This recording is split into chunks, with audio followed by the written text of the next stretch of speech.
Hey everybody, welcome, and thank you for listening to this episode of Marriage Therapy Radio. My name is Zach Brittle. I'm here for round 3 with my friend Annie. We are just kind of covering the bases. If you haven't listened to the first 2 episodes, go ahead and do that.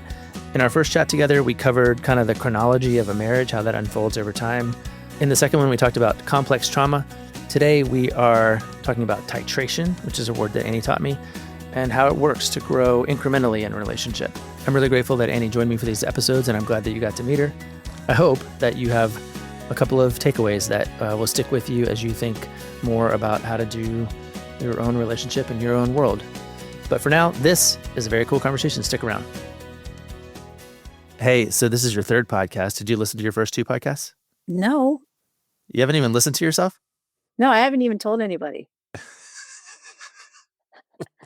Although my husband, I didn't know that you put a blurb on something, either TikTok or Instagram. Oh, yeah. No. Your face is like all over the internet now. Yeah. I didn't know that was happening. Sorry, that's Jason's fault. Well, and he saw it, like he showed it. He's like, "You look so pretty." I was like, "What are you talking about?" And I saw my gray hair. Uh-huh. Oh, yeah, you do have gray hair. I do. I hid it today because if this is happening again, like I don't want that look. Yeah. But so he told my kid, like, of course, one of my kids is like, "Wait, what are you talking about? Where's mommy? I want to listen to it." Oh, no. But, So has anyone, as far as you know, listened to it? no, I haven't. I think they'll tell me if they do. Yeah. I didn't send it to them. Yeah. I guess for your purposes, I should tell a lot of people because you could get a lot of listeners. Yeah. I mean, that's kind of how it works. You get cool people on, and then the cool people listen, and then they become your fans. Okay. And then you become an influencer. Yeah, no. Okay. Yeah. I had a couple of questions that I just realized I never knew the answer to. Just because that now that I have you, I'm like, but I was thinking about how I was asking a little bit earlier this week if there's any flag football tournaments, because I want to come maybe see. Mm-hmm. How did you choose volleyball? So for context, Annie coaches volleyball, has for a number of years, actually really good at it. But it's not a sport I think I would like naturally associate to the old you that I knew. And then all of a sudden you were coaching volleyball. So how did you end up in volleyball? Well, it's more, how did I end up playing volleyball? That's the answer. Because I played volleyball. I played a couple years in college. Okay. All right. But how'd you end up playing volleyball? Because volleyball is the thing I get obsessed with during the Summer Olympics. I don't watch it. Fun. I don't watch it outside the Summer Olympics, but I want to know like what volleyball is. Yeah. So in 8th grade, I was the shit at my school, and I didn't know other schools existed, and I didn't know what high school was going to bring.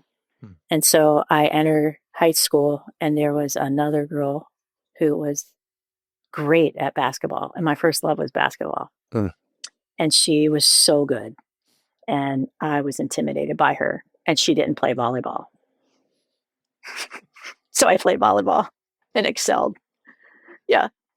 And then went on, and then when I ended up coaching because I had twin daughters who were in like kindergarten or 1st grade, and if you wanted them to play basketball, you had to coach. So I coached basketball, and I became pretty good at it.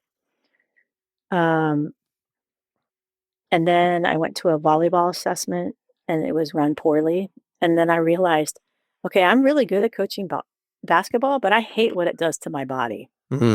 Because everything's up for debate. The ref is part of the game. Like, I don't like not what it does to your body athletically, what it does to your body like internally. Yeah. Emotionally. Huh. Yeah. I would ref, and the commissioner would come. I would coach, and she'd come and put cones by me that I couldn't pass because I got so into coaching. And so then the middle school needed, and I was like, oh, this is so, like, the ball's either in or out. It's not debatable. Yeah. Like, it's just so much fun. And I was beginning to listen to, my body gives me information that I should listen to. And it's okay to do things that you enjoy and that don't take a toll on your body. And it's okay that even though I'm good at coaching basketball, I don't do it because it takes the toll on my body. So volleyball. I heard a rumor that the body keeps the score. Mm, Yeah. me too. That would be a really good title of a book. Did the girls play volleyball? Sammy Same thing? did. Yeah. Yeah, she did. And then she coached. She ended up coaching with me, and now Yeah. she coaches. And we Yeah. coached together for a while, and now she coaches on her own. Yeah. Last weekend I went to the UW Husky women's softball game. Mm. It's a doubleheader. I went to just watch volleyball and not volleyball. I went to watch softball. What occurred to me, and it's the same thing with volleyball, is how much it's not just the sport, it's the entire culture. Like it's an entire culture of kind of and subculture of kind of rules and cheers and rituals. And I was really into it. I dug it. Mm. I felt like you could take sort of any like if the aliens invaded and they were like, we need a softball team right now. And they had to Mm. grab like 18 girls, they would Mm. show up and they would be able to do it. Yep. They would just be able to do it. Yeah. And they would know the cheers and they would know how to Yep. support each other and they would know how to like throw from third base to first base. And I don't know if volleyball is exactly like that in terms of like It's like putting. that. Yeah. Yeah. Um, Yeah. It's yeah. It's its own subculture, and the rules are pretty much the same. It's kind of like an AA meeting. You go yeah. to an AA meeting, it's the same everywhere. Like, Yeah. yeah. That's cool. The Mm. thing I like about stuff like that too is it's important to me to be attached to things that have like been around for 100 years. Mm. Mhm. Like Mhm. somebody just invented a culture around softball or around volleyball, or around cheerleading, or around beauty pageants, or around book clubs, or whatever. And we're still doing it. We're just still doing some of that stuff Mhm. just because we are. Meanwhile, everything else is changing in the universe. Like I read once that the last 100 years are the 100 years in human development. It's the 100 years in human development when people 100 years ago couldn't even possibly imagine. Mhm.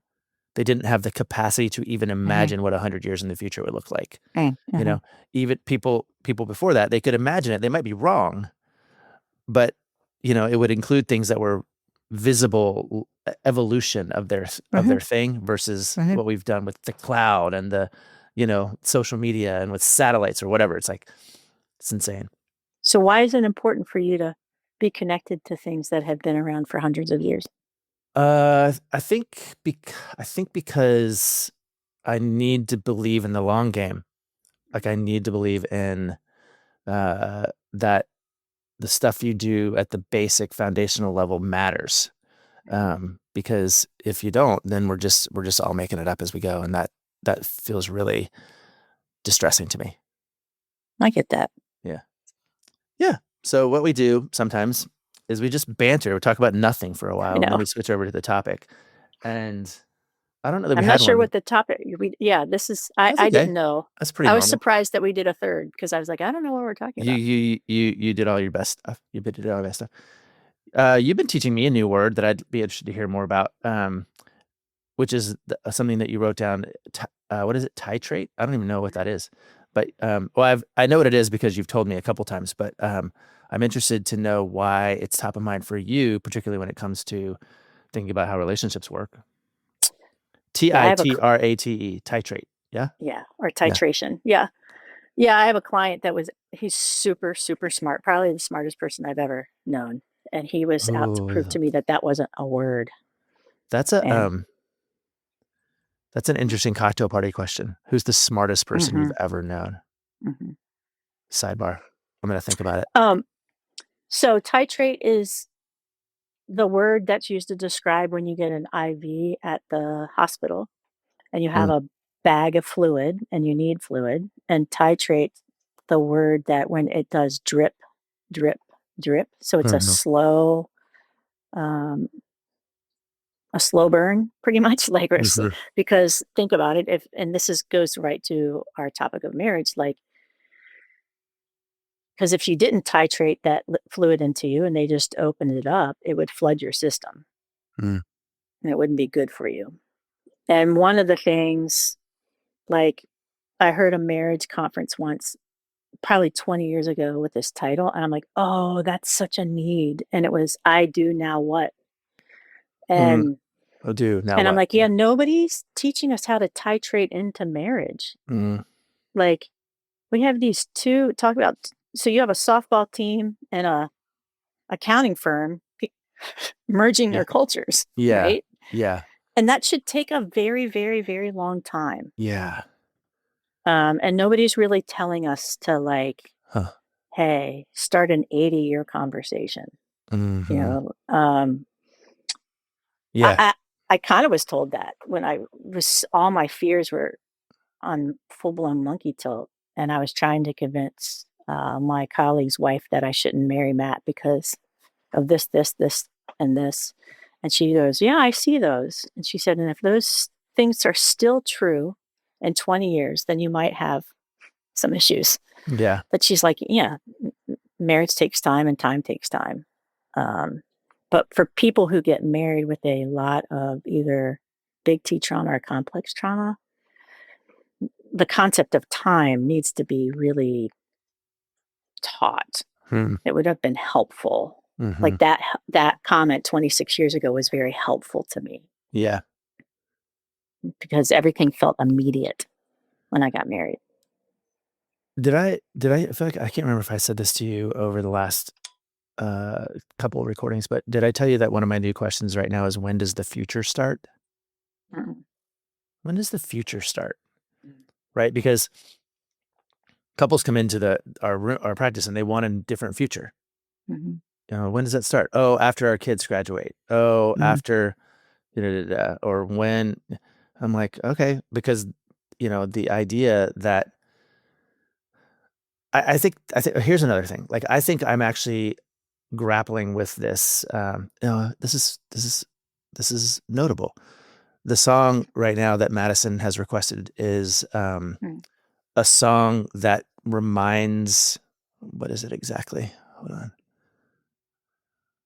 Excuse me while I go over here and look for a text from your teenage daughter. That's right. You'll like this. Her therapist is having her put together a playlist of the, like, not the decades of her life because she's only 17, but Yeah. like, yeah, of Eras. her life. Yeah. The phases, the eras. Yeah. Yeah. That's a great assignment. New category, song that I think portrays or explains me well. And there's a lyric in one song, it's a Martin Sexton song called In the Journey, and it's about the journey. And it says, it's in the journey where you find there's no destination. And I'm like, I think this is actually what I'm grappling with right now is like the difference between getting there and going there. And I think people who get married literally think we did it. We're there. We got there.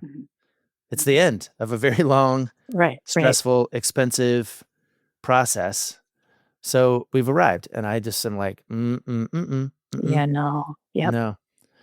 And I thought so. Like I thought, oh, good. I'm married. I've checked the box. Now I'm adult. Now I'm an adult. And it turns out that's when I began to learn how childish I actually was. Well, yeah, and really nothing changes. Yeah. Like I remember I finally got my Virginia license because it took a long time, and I remember I'm like, that's changed everything and nothing at the same time. Mm-hmm. Like I'm same office, same chair, same clients. Yeah. But yeah, I remember getting married. I'm like, okay, now what? Like, actually, nothing really changed. Yeah. That magic feeling of getting married is gone. But there's a lot. I don't know if I had a conversation with somebody this morning where she's like, I just don't know how I'm gonna, and she was grieving about, she's close to her daughter. Her daughter's going to go to college, probably on a volleyball scholarship. And she's seeing the gaping hole that's going to be left between her and her husband. And she's like, and she's just weeping. She's like, I don't know how I'm going to grieve this. And it didn't occur to her. I'm like, well, this is part of it.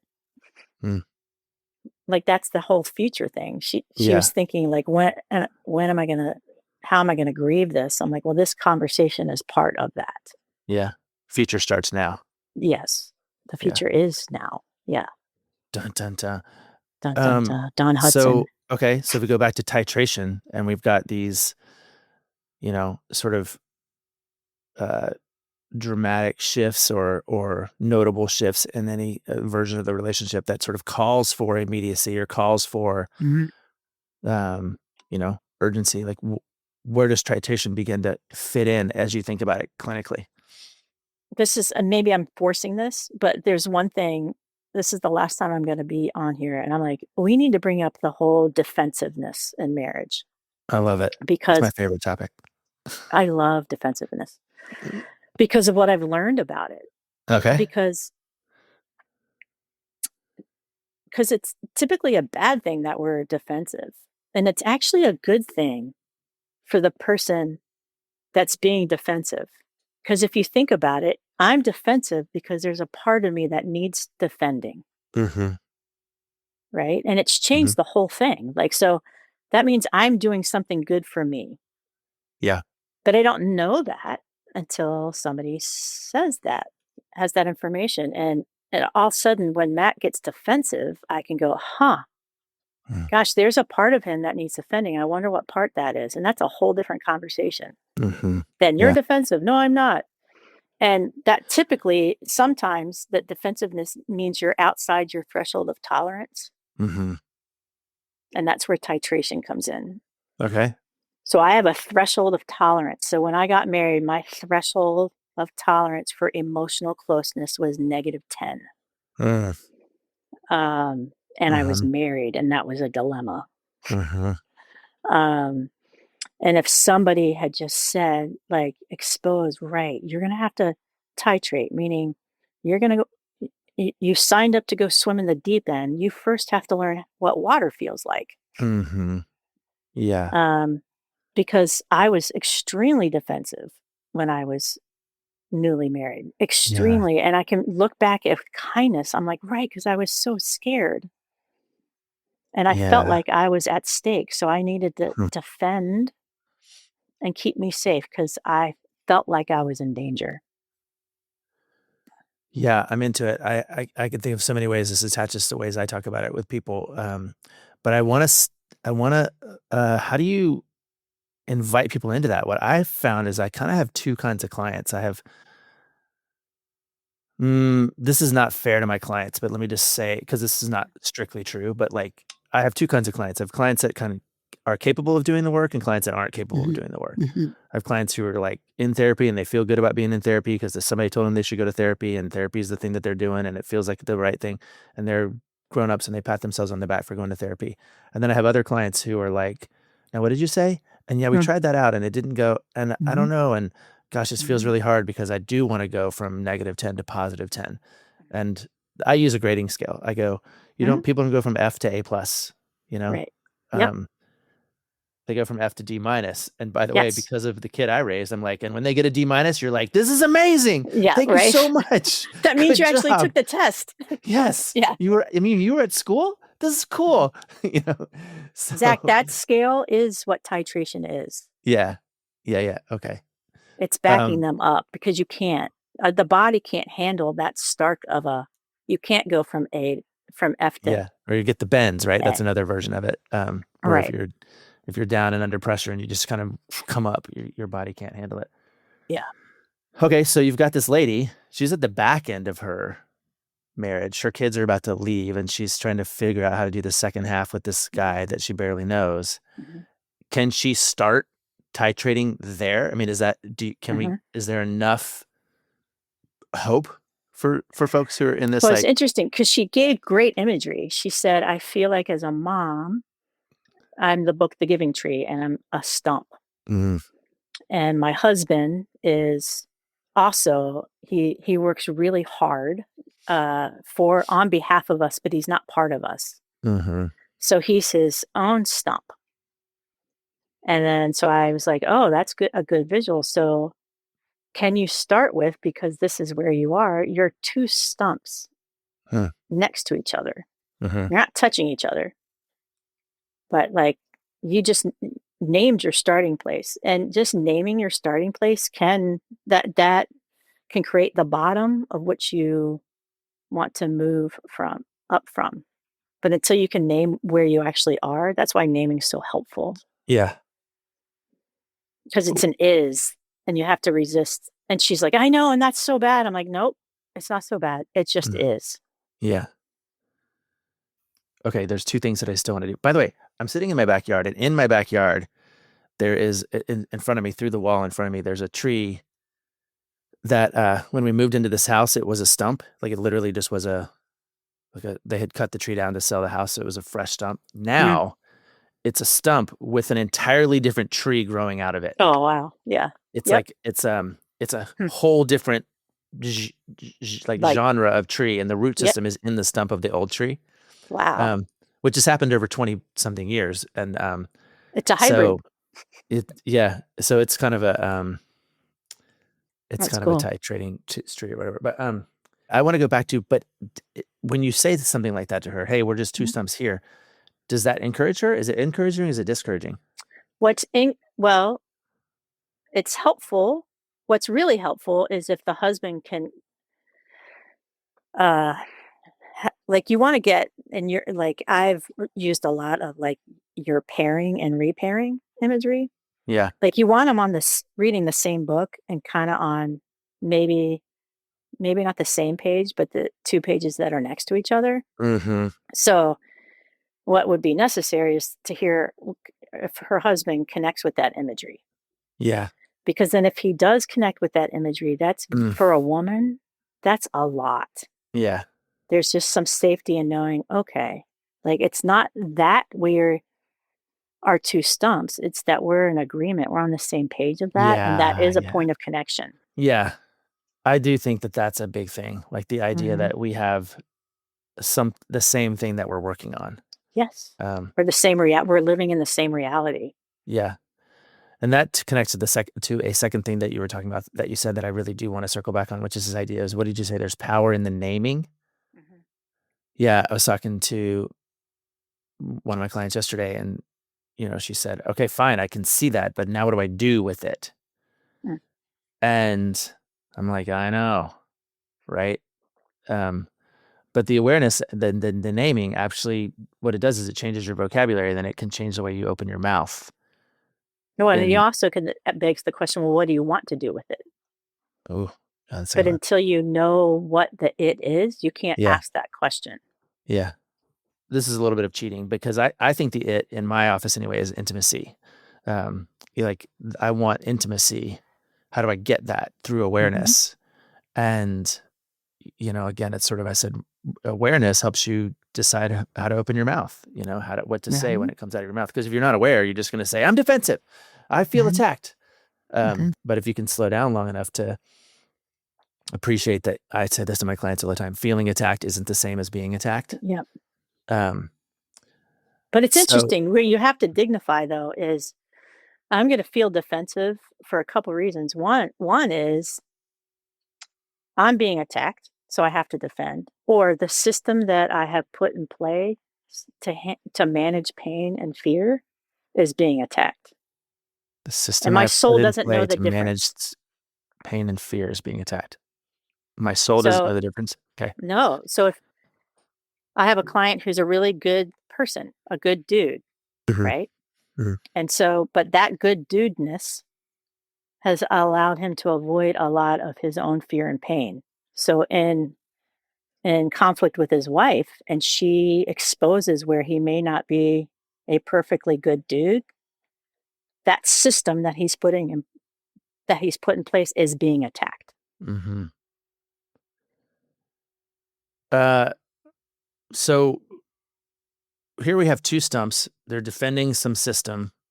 They don't have big tree. They can't hang a tire from this tree at the moment.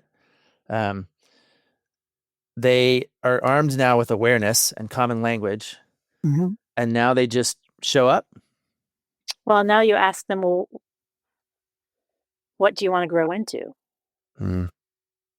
Because they are stumps. They used to be trees. So they have been pruned and given away. I mean, that's where I go back to your boat night talk about, like, Sky saying he's on his 4th marriage to the same wife. Like you have the opportunity to go, okay, well, not what do we do, but who do we want to be? Yeah. And where do we want to go?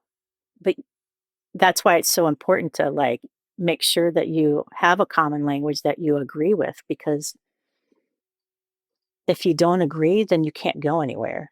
Yeah. I'm having, this is what I'm feeling a little bit like ambivalent about right now, which is I get accused a lot when I'm teaching of being a little too theoretical, like a little too Mhm. umbrellical, a little too like contextual versus content tips, skills. I can do that all day long. I'll tell you what to do. Like you like, Mhm. what should I do, Zach? I'll be like, this is what Mhm. you should do. I have Right. access to that Yeah. 100%. Yeah. I will Sure. give you a fish. Here Hmm. is a fish, Yep. you know? Um, but I get accused is the wrong word, but like maybe critiqued for being a little too teach them how to fishy. Mhm. Um, because people are hungry. They want Mhm. to eat. Well, they have to You know? eat a fish in order to get the strength to learn how to fish, right? Okay. Okay. Right. So That's if you get thrown over a boat into tumultuous water, it's not very helpful for me to critique your stroke. yeah. You first need a dinghy Yeah. to rest on to Okay. recover, and then we can critique your stroke or like how come you got thrown off. Yeah. So they're both. That That was helpful. literally, I've never considered that before. They need to Oh, have a fish in order to get strong enough to learn how to fish. yeah, Like, okay, here we go. yeah. I'm gonna wrap my head around that. So did what that came up because you were? Did you think we were not doing the I with the think stumps? I think you and I always have a tendency to kind of float above, kind of like Really? this is the thing, and this is the deep roots of this, and this is where that Uh-huh. comes from, and this is the really great question that we could or should ask sometime in the Mhm. future. Mhm. And and I always go, "Oh, that's so good," and yes, and I should. And Yeah. then, um, but again, there's most people, and this is not an insult to anyone, don't have the Mhm. burden of thinking emotionally all the time. Sure. Like my kids are kind of mad at me actually for raising them to be emotionally intelligent, in part because Mhm. they can't communicate with their peers. They're like, Right. I They're want them lonely. to, Yeah, I same with want my my kids. friends and my boyfriends to be meeting me Mhm. at this deep, and Yeah. I'm like, sorry, you know. Mhm. Yeah. Um, And so what I really want to do is make sure that like the folks who aren't as practiced Mhm. to have something to practice, Mhm. with their actual hours and their actual day, you know. Mhm. And so I Well, think that's probably why I not came to up be a with plug here, but the marriage counseling workbook that you published Mm. is so good for that. So the good. um the one with Laura. What is it called? Reconnect. Yeah. Yes, because it does do the practical. Yeah. That's true. I used some of those the other day and gave some people homework out of it. I Xeroxed some copies and said, "Here, go fill this out." And You need to send me 95 cents because that's copyright infringement. okay, I Just will. kidding. Yeah. I don't know. But it was like this, "Oh, right." I mean, even for me as their therapist, I'm like, "Oh, we should have done that actually way back." Yeah. Yeah. Uh yeah, I think maybe the point is just do something, respond. Mhm. Mhm. Um if you find yourself with awareness, then open your mouth. I think that and obviously Oh, that could okay. be talk, or it could Here's be the fish pick thing. up the book or whatever. Yeah. It's I've learned, from my own time in therapy, the concept of narrating my internal dialogue. Okay. So I tell Matt what "Can I tell you what's going through me right now? Hmm. Like, can I tell you the feeling I have and the thought that I put to it? Because I don't want it there. I'd have to first believe Hmm. I don't want it there. Hmm. And 2, like, I don't agree with it, but it doesn't mean it's not happening. So I'm narrating. So I talk about what's going on inside of me instead of letting that what's going on inside of me talk. Mm. It's been very helpful Mm. because then I'm sharing about me. Yeah. I have a story that I can tell Yeah. where that worked well. Let's do it. I don't think I shared it with you on the first one about my dad. About the wanting to throw Matt through the window. Did I tell you that? Oh, sweet. I don't think I've ever heard this story. It's a really powerful one for me and for our marriage. So my dad was homeless and dying, and I was Mm. responsible to find him a place to die. So Mm. it was very stressful. And when things get stressful, I'm it's really hard for me to look up and ask for help. So I do it all myself. Mm-hmm. So my head was down for 6 weeks doing this thing, and I would come home and Matt would want to be there for me.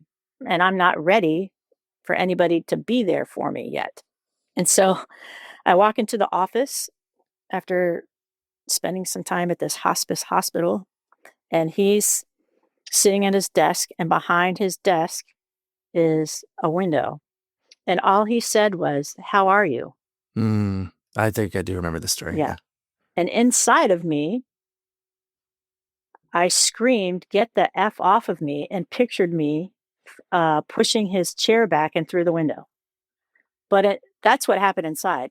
What happened outside was, "I'm fine." And then a couple minutes later, I asked, "Hey, can I tell you what happened inside of me?" Mm-hmm. And he's like, "Sure." And I told him exactly what happened. I said, "You asked how I was, and I had this rage that I wanted to push you through the window." And he goes, "I felt that." Oh, wow. And there we were. We're connected. Yeah. There's intimacy. Had we not done that, my containing myself and going fine, he felt it anyway. We would have spent probably 6 or 7 hours parallel playing in the house, being cordial to each other. Huh. But just that I was able to name what happened inside, and he said, "Yeah, that's what I felt." We were then connected, and we didn't lose those 6 hours. Here we just went on from there. Yeah. Yeah. I'm into it. I do remember that story. I love that story. It's I thought when you said it just now that you were like, did I ever tell you the story about my dad and wanting to throw Matt through the window? And I thought, it was your dad wanting to throw Matt through the window? And I was like, he wanted to do that too, but he never called him Matt. He called him Mark. Oh, yeah. Man, wonders never cease. Yeah. Annie, thank you so much for coming on my podcast. Yep. I loved having you. And of course, we'll talk more, but maybe even back in this platform. But this has been fun. Hope you had fun. Okay. Thanks again, Annie Schleier, for visiting with me on Marriage Therapy Radio. I was really grateful that you became the first little mini co-host after Laura. I hope that each of you got to learn something new about what it means to be and stay married in a world that is complex. And I hope you'll join us coming up. We have the next 3 episodes will be me interviewing couples about how they make their actual relationship work. One of them in particular is especially amazing, but I'm actually excited to share all of them with you. That'll be coming out in the next weeks. And then we'll have a new co-host for a mini run. That should be a real good time. At the moment, though, I will thank you for the time and attention you're putting into your relationship, making it better today than it was yesterday.